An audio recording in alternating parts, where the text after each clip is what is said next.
Oh my God, can you... Huh? Sanity is such a fragile little thing. Those of us who let ourselves be guided by sentimentality, those of us who romanticize every aspect of our life, those of us disgusted by greed and bored by prestige, we are insane. We let ourselves wander endlessly, oscillating between darkness and serenity, but we accept every second of it. We are allergic to self-punishment and inviting to chaos. We are creators. To those who believe in a calling, we are insane, because what kind of person would ever turn a blind eye to cookie-cutting, boxed-in, structured existence? Wake up, brush your teeth, get a job, go to work, make money, retire, and enjoy the few years of your life you actually allowed yourself to be free.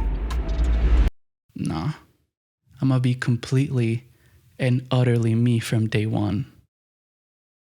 I must admit, I'm quite new to the world of Tyler, the Creator, but in my short exposure to his discography, I gotta say I'm very impressed by the sheer level of poetry and human growth snapshot into his music. He's a man so utterly free and authentic, he's not afraid to play like a child would. Maybe not cops and robbers, but he does allow himself to embody and explore different aspects or constituents of his personality. Every album of his tells a story in which he stars as a different character. An interesting method he uses to explore relationships, sexuality, essence, liberation, aggression, and even violence. The man embodies the artistic lifestyle. He cannot be contained or described in a sentence. Even to his closest friends, he's likely consistently a stranger because he doesn't conform to the ideas or ideals of him.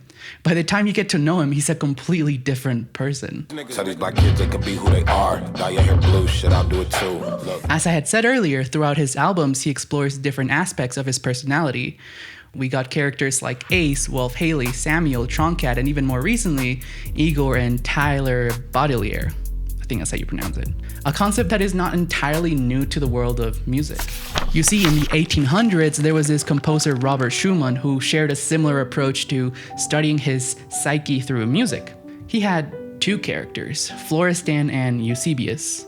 Florestan was described as being passionate and chaotic, and Eusebius was more of a introspective, quiet, and thoughtful character. Tyler's character are a lot more literary though, like with Igor, a lovesick character learning to deal with rejection and infidelity. Or like in his earlier albums, he really struggles to make sense of his abandonment and hates his dad for it. So to negotiate the pain, he invents an internal therapist, Dr. TC, onto whom he can say the most deprived thoughts of hatred. My brain splitting, dad isn't your name, see that gets a little more fitting.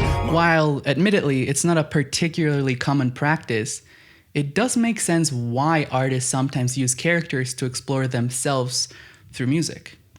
The creative mind is such a wild force that with time it fragments.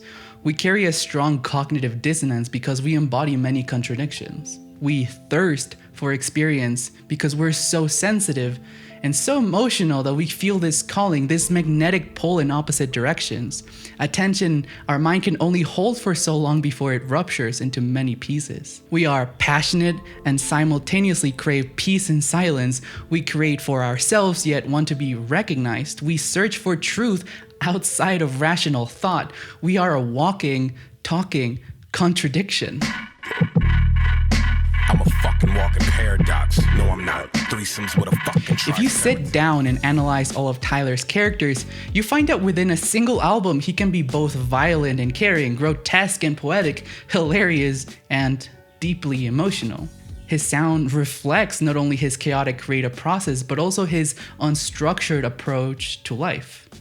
Instead of long melodic lines or even coherent harmonic progressions, his music is enjoyed more as a mosaic or collage rather than a romantic painting with a focus point. He roughly expresses several angles of his existence as if they were holding a conversation with each other. Like with his album Wolf, there are times where these fragments are at odds with each other. So you guys are into jazz? Look, Wolf, Prairie Dog, Ronzel, whatever the fuck your name is. We don't fuck with you or anybody and else. others where he eliminates them completely. These narratives serve as far more than just drama. They are symbolic to the violent process of self-growth. We manifest new aspects of ourselves and annihilate others. As Tyler puts it in his music, the profound beauty of the creatives stem from our unpredictable development. We learn to relinquish any illusion of control. We don't swim against the current. We just like to see where things go. Think now to any pushback you may have gotten in your life. If, like me, you're a creative person.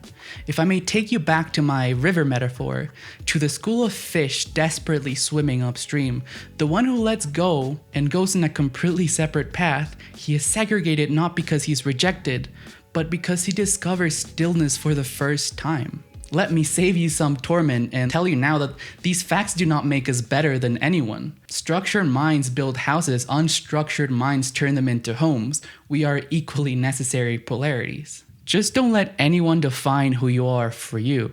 And never fight to be understood, because to the people standing on the opposite aisle, you are completely and utterly insane.